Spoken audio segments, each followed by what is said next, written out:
Hello, everybody. I thought we would do a reboot of My Creative Corner 3. Welcome to the channel. My name is Vicki, and this channel is about creativity, crafts, and all things making. I know I haven't been around the last few months on YouTube. If you follow me on other social media, I've been doing more of my podcast over the last couple of years, been real faithful there, and doing some other posts on Instagram and tried the short format. And, I don't know, it hasn't really resonated with what I want to be doing. So I thought, let's have a talk today. Where am I going? What's been happening? And what are you talking about? Hi. In 2022, almost 2 years ago, it'll be 2 years next month, I got COVID and then long COVID. My health has not been great since then. And it has been 18 months of hard rehabilitation and recuperation from having long COVID. Nobody knows much about it except it's a problem and it exists. So that's where I've been. I lost my ability to do a lot of creating and imagining and being inspired and being able to translate into some sort of craft project. I literally had to sit down and relearn things that I knew how to do. And it was very frustrating. And you can hear more about it on my podcast if you want to listen. I talk about it in depth, maybe ad nauseum. And I don't want to talk about that much, but it has given me time to think about what I want this channel to be about.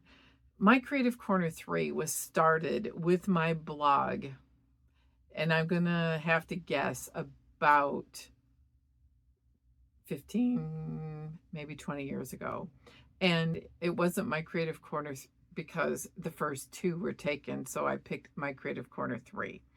I do have a blog. I still blog, and I blog weekly about kind of ramblings and musings about what I think about on Saturday morning when I'm drinking my coffee. So it's called Saturday Morning Coffee. I like writing, and I kept up with that for the most part. But over the last several months, I've been really working on a lot of things. And you can see behind me, quilting is where I spent most of my time up until I got COVID. And it took me a long time to be able to claw my way back into remembering and doing all of the things for quilting. But here's my little March door banner. I'm making little quilts this year to put on my door at work. But I thought I would talk about different things that I'm making and show you. I am not a channel about tutorials. This is about being creative, how to stay creative, how to live a creative life, and overcoming creative block. And I've had creative block a lot of this winter. So I really, really think to overcome creative block, we need to work on making something 15 minutes a day to be able to just let loose, let our imagination have space. And the other part is, as you're working on things and get better at it, then at odd times of the day, you may have flashes of inspiration and you can write them down or maybe do an audio note to yourself in your phone or your journal or however you may keep track of that. But it's really about taking care of yourself. I had to do a lot of rehabilitation and put the creativity on the back burner. I had to do more exercising, eating right, sleeping, and just being able to do simpler things. But this week, I want to talk about fused glass and working with sea glass, because I found that to be fascinating. Ran into a friend I haven't had a chance to talk to much over the winter, and she showed me a few things that she had made where you made little charms that could be necklaces, and you made it like a little mosaic, and the instructor put it in the kiln and fused the glass. Now, I've seen fused glass on craft shows, probably Kiro Duval in the 90s, and I have wanted to do it ever since. I live in a rural area, and there's not a lot of kilns or artists up here until recently. Our local colleges have gotten bigger and they offer more classes, which means more people are moving up here. And I found an artist who did a class last week in her home studio. If you want to check it out, or if you live in northern Michigan, she is marblingsuppliesllc.com. Marblingsupplies.com. So you can find her as Marbling Supplies LLC on Facebook. And I live in northern Michigan within an hour of her studio, and I made a necklace.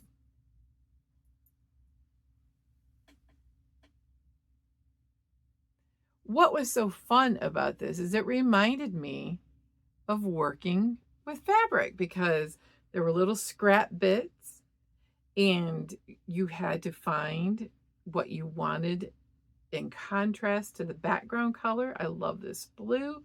And then I picked some sparkly ones because, you know, I love sparkle. You can see some of the glasses have metallic, and they're called dichroic glass.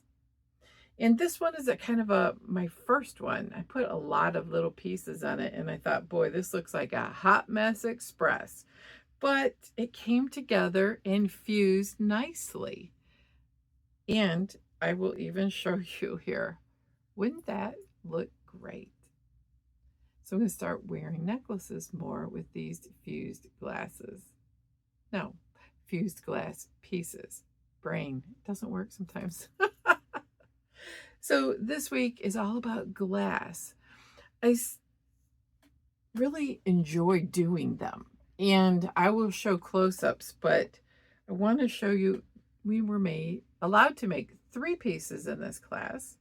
This was supposed to be like a cone flower, but I chose white petals and the orange background with that sparkly, but it kind of looks like a dragonfly, doesn't it?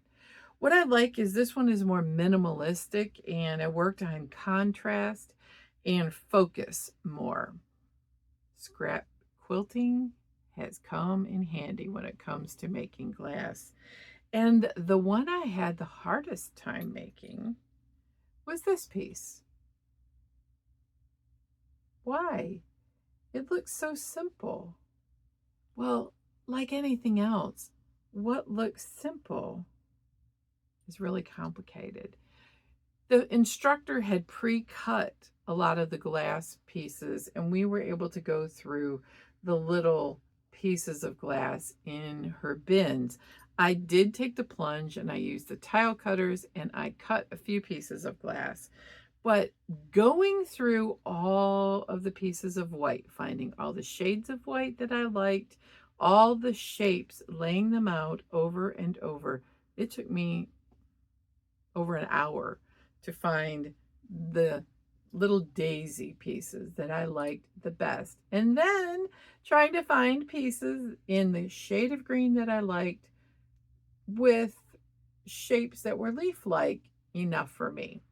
So I really had fun with this. And this inspired me to try doing something that I could do at home, because I don't have a kiln and I don't know that I want to purchase a kiln. We'll do some close-ups at the end of all of the pieces I'm talking about today, but I saw a class online. So one of my goals this year is to take more classes with people I know and with people I don't know. I was so lucky with the fused glass class that my friend that I've known for many years was able to take it also. She's the one that showed me about it, and she is also working in series. So I could see working in series, doing flowers, butterflies, and dragonflies with the charms, and then moving on to another. She is having so much fun with it too. She's also a quilter and found this class to be fantastic in helping be creative and doing something different. So I saw another class, but I wasn't able to take it. And I'm so sad because it was a traveling group that works with sea glass and they make mosaics and little sculptures with it. Well, the one that I saw that caught my eye was very expensive, I thought, for the class. It was, I don't know, about $50. That was 45 for that fused glass class, just let you know, with the chain and the finishing pieces. But I couldn't go because it was right before vacation and everybody I knew looked at it like they went when I saw the class online on Facebook. But it made me realize I could learn how to do this myself. Now, the whole point of taking a class is socializing, being with people, having instruction, not making as many mistakes because you have a teacher there, and testing it out. A little taste of whether you like working with that medium or not. And this one was working with faux sea glass, I call, not real sea glass, but you go to the hobby store and you pick up a bag of glass that was tumbled, probably in a rock tumbler to look like genuine sea glass. So this is a faux sea glass succulent. Now this is my first attempt. I picked up a pot that was on clearance. You can see it's chipped with the paint, kind of rough, but I glued. Now this was where if I had taken the class, I would have known better. I glued first with a E1000 and it melted the foam that was in here because this originally had a silk plant in it jammed into a foam base and that melted it. So I got my hot glue gun out and I watched somebody on YouTube and she said these are like hens and chicks or some of the rosette style succulents that are low to the pot. Now, it's a little bit lower than I would have liked in profile. So this is my first trial run. I'm going to try buying some more glass and maybe a different style of pot. I have plenty of florist foam, but for a first time, this is cute and not bad. And it was really fun and an instant gratification project. The fused glass was instant gratification because what I had when I left really wasn't going to change a lot except when the glass melts, it rounds and it's still dimensional, as you can see. This piece here is small, but it still took a lot of hours of sewing and really, I mean, this is probably several weeks of sewing in my 15-minute increments a day. This probably took me about 45 minutes, probably because I had to look it up on YouTube and figure out what I was doing wrong, maybe an hour. But how fun. I'm going to look for little pots to be on clearance. I think chipped up, and I might decorate the pot with something or make paint on it would make it fun, or a little terracotta pot. But these two glass projects brought together some memories of things that I enjoyed as a child. I love glass. I love glass that you can see through, or sparkly opaque glass is second.